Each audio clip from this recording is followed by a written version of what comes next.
pick up some stuff for the place I'm staying, help them out. So yeah, this is week 3 and 4 all together. Technically, probably just cool to call this week 3 for the sake of naming. But we're just going to talk. I don't want to read line by line through the chapter, but we'll go through chapter 3 and just kind of talk about the overarching discussion pieces of the chapters, rather. So let's jump into chapter 3. Chapter 3 is the managing dependencies. And did you guys have a chance to read through this or revisit some of this? Mm-hmm. Yes, I didn't get to 4 though. No, yeah, I skimmed 4. I didn't reread it again because of my craziness of my schedule. So I tried skimming it before, but I got the gist of it.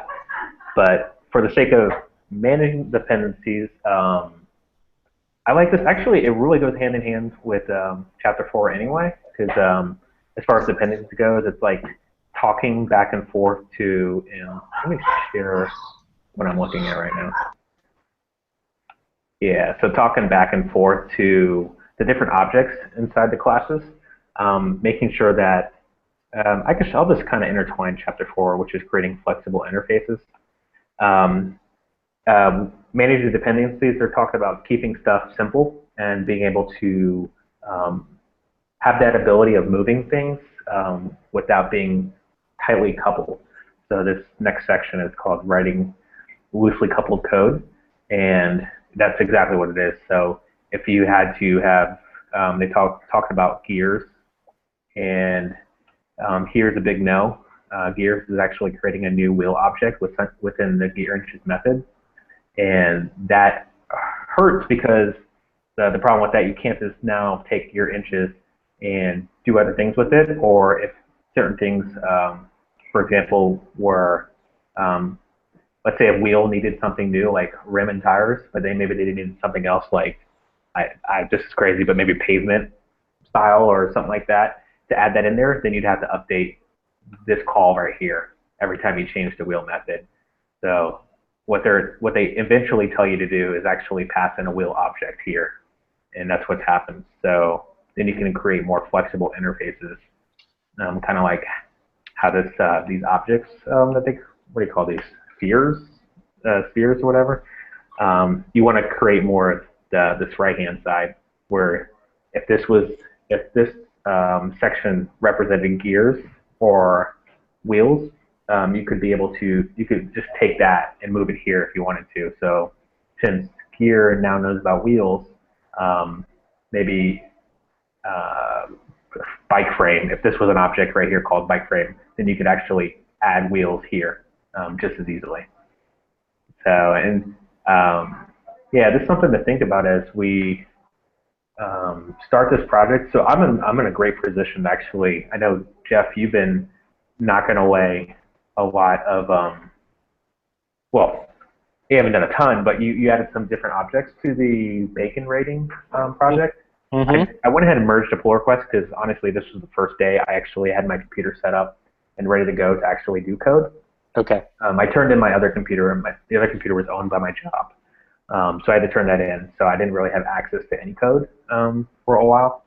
So finally sat down, merged in your 2 things, and I am very ready to start making some issues and getting some code ready to go to actually get a working bacon rating, or get to the point where we can get that. So I think my idea was, as we get to more of the more weeks of this project and also the book club, is rather than focus on rereading rehashing out what we learned through the book, kind of going through code and seeing what we can do to change to make the code look better as far as what the book was telling us. Good idea. So, Farish, did you have any questions on chapter 3 as far as understanding, like, having loosely based code and stuff like that? Ooh, the sun's going down too. That's good. Not really. And what this book has basically done is made me rethink how I'm going to do some things. I had just made for bacon rating a movie class. Okay. And that's in there. But before we started this, I actually had made a gem that parses JSON data. Okay. but it was kind of sloppy. Now as I'm going through this book, I'm rethinking how to approach it this way. And that's my main focus right now, in simplifying my class and models and definitions. Yeah, I mean, if you have that published on GitHub or anything, because I'd love to see it and review it for you. Oop, I just lost your audio. Oh, sorry. I clicked on the out habit when my dogs are going off. I'm not getting it. The gym, did I publish that yet? No, because it wasn't. It does only one section, and it had my API key in it. Oh, okay. But I can clean it up and put that up there. Basically, it uses HTTP party. Okay, yeah. I'm familiar with that. Let me get this open. And it parses, are you familiar with the game Diablo 3? I am, but I've never played it. I mean, I've heard of it, but. Basically, what I did, they have an API, and they allow you to pull profile data, and that's what I kind of built. And it doesn't take that much to do that at all, but when you run it in the console and you put in what's called your battle tag, it pulls up my whole profile. And cool. I didn't want to push my code to the public yet because I got to clean it up, but I can do that, and I can have that ready by tomorrow so you can look how I did it. It's really easy to parse JSON data with HTTP party. Yeah, it's all kind of built in, I think. Hey, Farish, on another note, I posted a link to a really good article that I read a few weeks ago regarding environmental variables, and that'll kind of walk you through how to hide that API key so you're not posting in GitHub. You know what happened? I did the Learn Rails book, and it did the same thing, and now when I load my bash profile, I get errors and I don't know how to resolve it. And it's driving me nuts because it could be the Google API key and how it's done, but I thought I fixed it, and then the error came back. Well, if you're, I'm not sure. I mean, we can. I'm happy to help you offline too. If you set it up on in your bash RC, it's going to be more of a global variable, and you can do that. That's an easy way to do it. But it's almost nicer to set it up on a per project basis. Anyway, if you have a look at that article, it'll kind of walk you through it. Yeah, I got it open right here. I'm putting it in my pocket.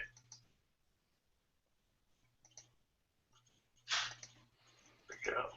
Sounds like a cool app, though. Yeah, you know what? The idea was there's all these people who make these websites, calculate your damage profile and stuff like that. I didn't want to do anything like that. I just want to see if I could make it into a gem. And I did. And I was like, whoa. And then I got stuck and didn't know what to do with the gem. So it was like, I got to take it to the next level.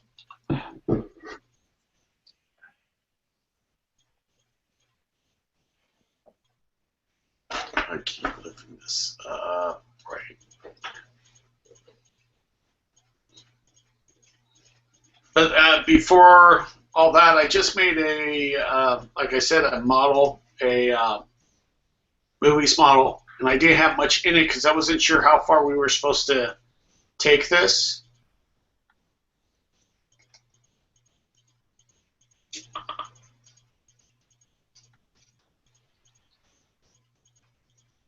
And how far Brian wanted to take this as we go through this. If you're talking, you're muted. Yeah, Brian can't hear you. You can't hear me either. Oh yeah, you can. Okay. Nope.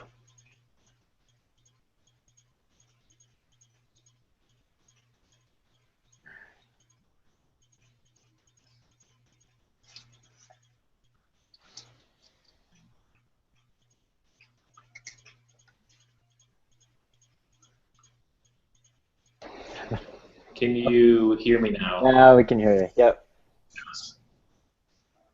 Now I have no volume. Okay, you can hear me now, right? Mm-hmm. Yeah, that's weird. Yeah, I just have to take out my headphones. These are brand new headphones that apparently aren't working right now. Anyway, what were you talking about? Oh, as far as how far we're going with the project. Honestly, how far was supposed to be today? That might have been a better way to word it. yeah, I mean, we could go as far as we want because there's always opportunity for refactoring. The more code we have, the better it'll be for us because we can always go back and we'll have something to look at. Which is why I'm going to try to see what I can do tonight to start getting stuff working as far as the API and talking to IMDb. But yeah, that's I mean, but then also I'm kind of thinking, I'm not really thinking too far ahead. I'm just kind of like, I threw the project out there so that way we had something to work on as we went on. So I mean, we could be as flexible as we want, if that makes sense. Yep. Cool. I think kind of, I mean, I only briefly touched some of Chapter 4.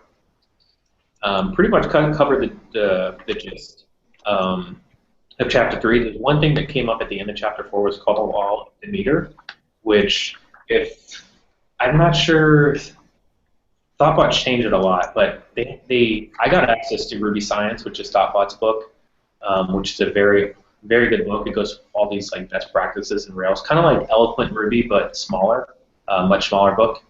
And they talk about the law of the meter. You guys familiar with the law of the meter at all? Yeah. No, I'm not. Okay, well, for your sake, the law of the meter is kind of like, you know how in Ruby you can chain methods. So if you have like a person class, you need a person.name dot, social security number dot whatever and dot whatever. You can just chain methods like crazy. The law of the meter is actually, let me just look it up rather than make up the definition.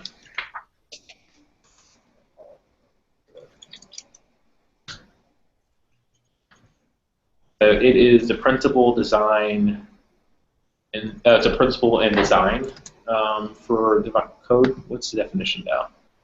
The fundamental notion that a given object should assume as little as possible about the structure or properties of anything else. So, for example, when we were looking at that wheel object, I'm sorry, we looked at the gear should not be assuming that wheel is created with a rim and a tire. The gear should know nothing about wheel. It should just get a wheel object, and that should be it. So that's what the law of the meter is all about. So that, I guess that's more details, and there's a Wikipedia article, or I'll just throw it in the chat. That's what I just read that first line from.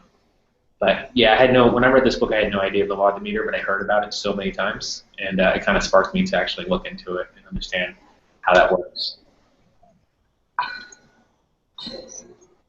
But yeah, when creating classes, classes should know the little as possible from other objects, or objects should know little as possible from other objects, so that way the code can be flexible, so if stuff needs to be moved or stuff needs to be changed or deleted, the entire code base doesn't break or completely blow up for that reason. And these are kind of things that people who are much smarter than us, that have been much further along from us, have sat down and thought about this because they've had these issues, and they've kind of like, again, like that Ruby Science book goes over all these principles, but basically by understanding the law of the meter and keeping that in mind as we create this project, will help when we do refactoring or if we decide to take the project down a different path. For example, we had, like last week, just the renaming. Originally, I brought up doing actors, but I think we changed the name to stars. And if we made that decision like 2 weeks from now, when we already had actors created, it would have been much harder to go back throughout the code base and go everywhere where we need to change the name actors back to stars. Because if we were calling actors.new within different objects, so for example, credits, we have actors.new in there, which we shouldn't have, but if we did, it would be a big hassle to change all that. Does that make sense? Mm-hmm. Yeah. Cool. So yeah, so that's basically all I wanted to chat about for chapter 3 and 4. We kind of got the gist of it. Did this time work for you guys? I know you guys are closer. Versus on the West Coast. It's fine for me. Yep. It's usually it's a good time for me. Today was kind of weird.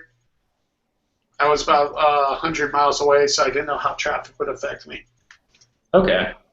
Cool. Well, I'm flexible to time. Obviously, my schedule is now more open, but I'm also 3 hours difference from where I was before. So it would have been crazy to try to do this at 10 p.m. this time if someone else was on the East Coast as far as availability. So, cool. Well, I'll stop the video recording and so we can chat a little bit too.